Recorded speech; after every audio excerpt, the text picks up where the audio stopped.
Hello दोस्तों, स्वागत है आप सभी का हमारे YouTube चैनल पर हैरी स्कैरी टेल्स में। मेरा नाम हैरी है।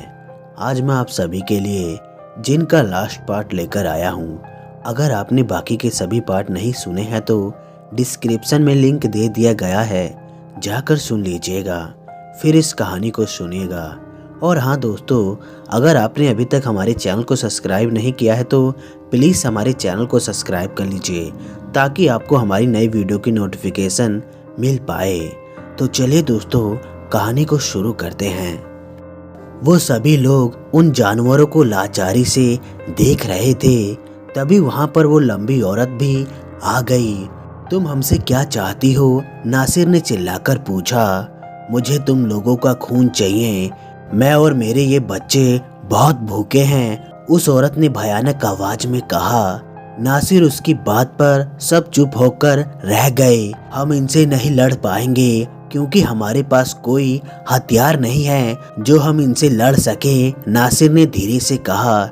मेरे पास बस यही छड़ी है, तुम चाहो तो मुझसे ले सकते हो, आलिम ने कहा। नहीं शुक्रिया, मुझे इस छड़ी की जरूरत नहीं है। मैं अभी तक ये समझ नहीं पा रहा हूँ कि ये हम पर हमला क्यों नहीं कर रहे हैं, नासिर ने कहा। तभी नासिर की नजर हवेली पर पड़ी, जहाँ से एक और औरत उड़ती हुई आ रही थी। अब ये कौन है? नासिर घबराकर सोचने लगा। उस औरत के वहाँ आते ही वो जानवर गुर्राकर उन लोगों को देखने लगे और फिर तुरंत ही उनकी तरफ बढ़ने लगे।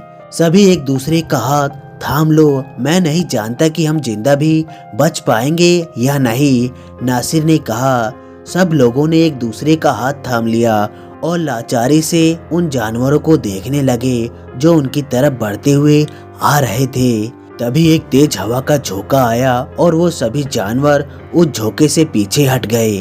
नासिर ने देखा तो इल्हान और नाइजा वहां आ गए थे। अम्मी, अब्बू, नाइजा के ये कहकर आंसू आ गए। मैं बाद में सब समझाती हूँ, पहले इन सबको खत्म करना बहुत जरूरी है, ये कहकर इल्हान ने उन लोगों को हथियार दे दिए। नासिर, आपको हवेली जाकर वो आईना तोड़ना होगा। जब तक वो नहीं टूटेगा तब तक उस औरत का कुछ नहीं बिगड़ेगा, इल्हान ने नासिर से कहा। लेकिन वो आईना तो किसी भी तरीके से नहीं टूटता, नासिर ने बताया। ये कुल्हाड़ी आपकी मदद करेगी, जाइए अब देर मत कीजिए, इतने में इन सबको रोकता हूँ, इल्हान ने कहा। नासिर आगे बढ़ गया। मैं भी तुम्हारी मदद करूंगी, ये कहकर अमीना भी उसके साथ हो गई। कभी जंग करी है? इल्हान ने नाइजा से पूछा। कभी नहीं, नाइजा ने जवाब दिया। ठीक है, अगर जिंदा बचे तो आज का दिन तुम्हारे लिए यादगार दिन रहेगा। चलो शुरू करते हैं, इल्हान ने कहा और उड़कर सामने चला गया।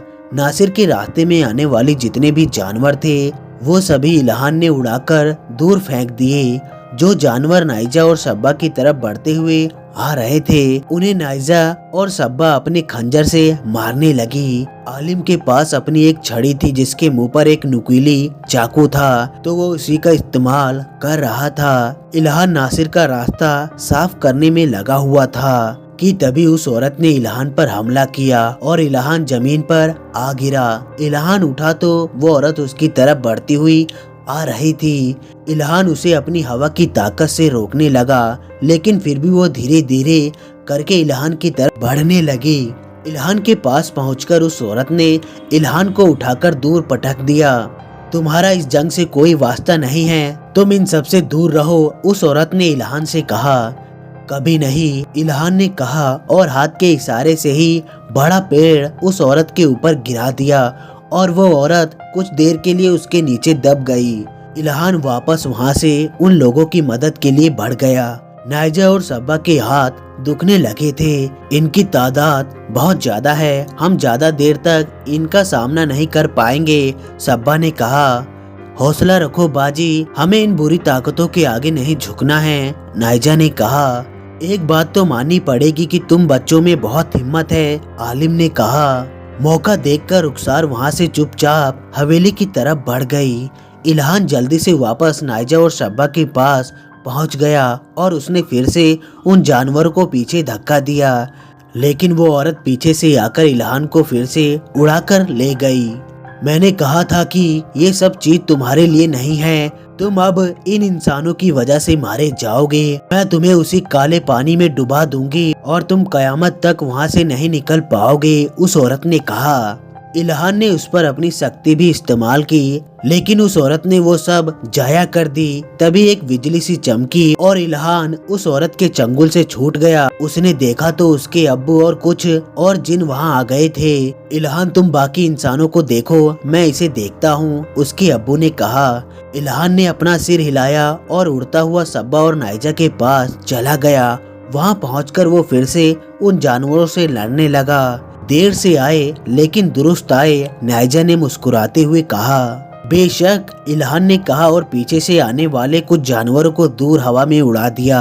नासिर और अमीना जल्दी से हवेली में घुस गए। वो जानवर वहाँ भी थे। नासिर बेतहाशा कुल्हाड़ी मारते जा रहा था और उसके बाद जैसे ही वो उस कमरे का दरवाजा खोलकर अंदर घुसा तो वो औरत अचानक से उसके सामने आकर खड़ी हो गई। मैं तुम्हें नहीं छोड़ूंगी, ये कहकर अमीना उस पर झपटी, लेकिन उसने अमीना पर एक ही वार किया और अमीना जाकर सामने खंबे से टकराई और वहीं बेहोश हो गई। उस औरत ने नासिर को देखा और अपने लंबे नाखून से नासिर के हाथों से बड़े आराम से वो कुल्हाड़ी नीचे गिरा दी और फिर नासिर का गला पकड़कर उसे ऊपर उठा दिया। नासिर उसके हाथों में छटपटाता रहा। नासिर के गले पर दबाव बढ़ते जा रहा था। तभी वहाँ रुखसार आ गई और उसने उस औरत के हाथ पर उस कुल्हाड़ी से वार किया और उस औरत का हाथ एक ही झटके से अलग हो गया और नासिर फरस पर जा गिरा। उस औरत ने तुरंत अपने दूसरे हाथ के नाखून रुखसार के पेट में गड़ा दिए और रुखसार वहीं फर्श पर गिरकर तड़पने लगी। उस औरत ने फिर नासिर की तरफ देखा। नासिर जल्दी से अपनी जान बचाता हुआ उठा और उस औरत ने नासिर को सामने दीवार पर दे मारा। एक बार को नासिर के होश खो गए। वो औरत फिर से नासिर की तरफ बढ़ने लगी।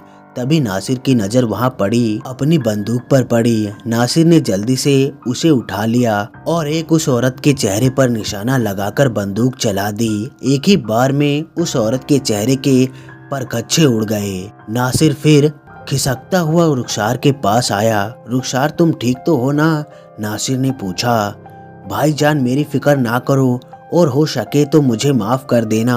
ये सब जो भी हुआ है उसका जिम्मेवार मैं हूँ, रुखसार ने कहा। मैं जानता हूँ कि इसमें तुम्हारी कोई गलती नहीं है। वो तुम्हारे जिस्म पर कब्जा कर लेती है, जिसकी वजह से तुम्हें ये सब करने पर मजबूर होने पड़ जाता है। लेकिन अब तुम बेफिक्र रहो, वो अब तुम्हें तंग नहीं करेगी, नासिर ने कहा।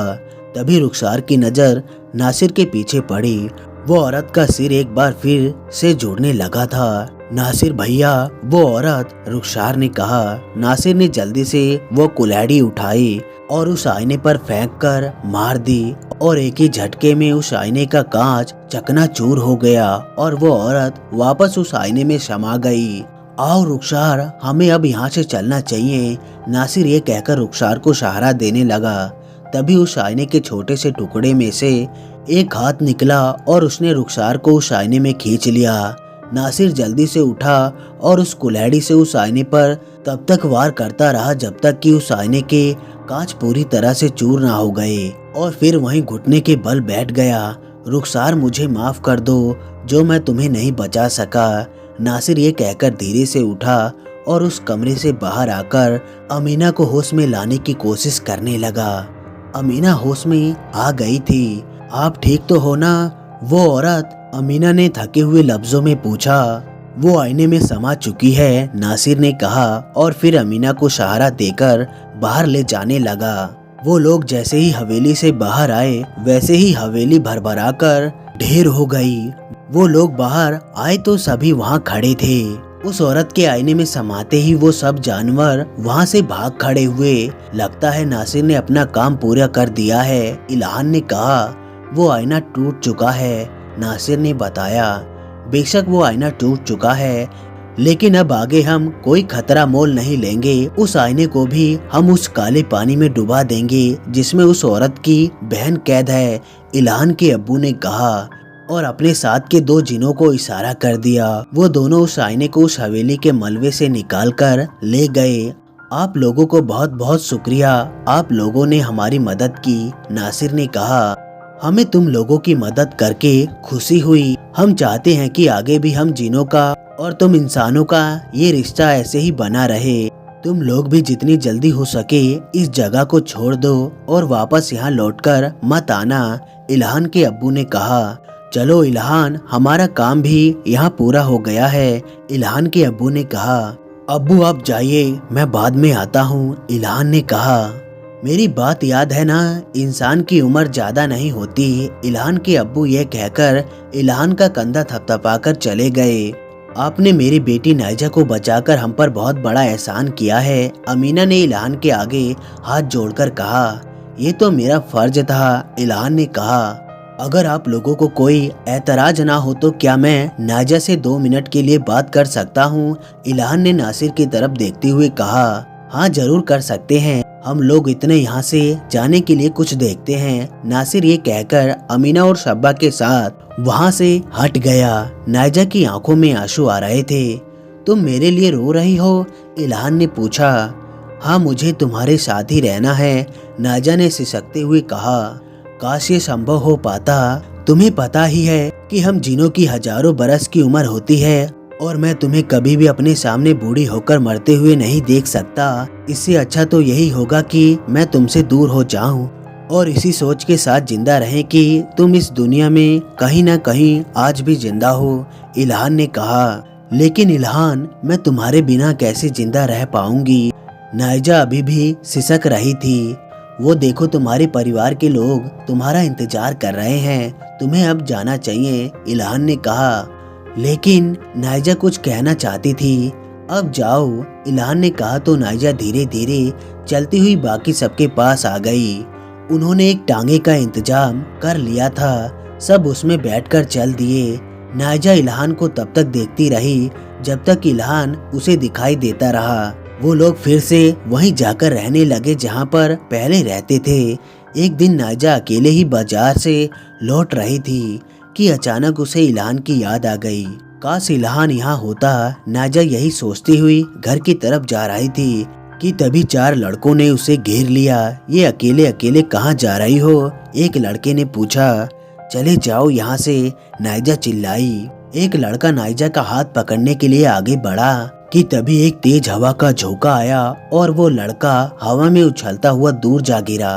नाइजा ने देखा तो वहाँ इल्हान खड़ा था और नाइजा की तरफ देखकर मुस्कुरा रहा था। इल्हान, नाइजा खुशी से चिल्लाई और फिर भागकर इल्हान के गले लग गई।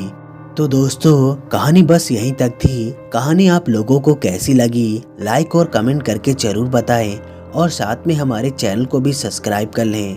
तो दोस्तों, मिलते हैं अगली वीडियो में, तब तक के लिए धन्यवाद।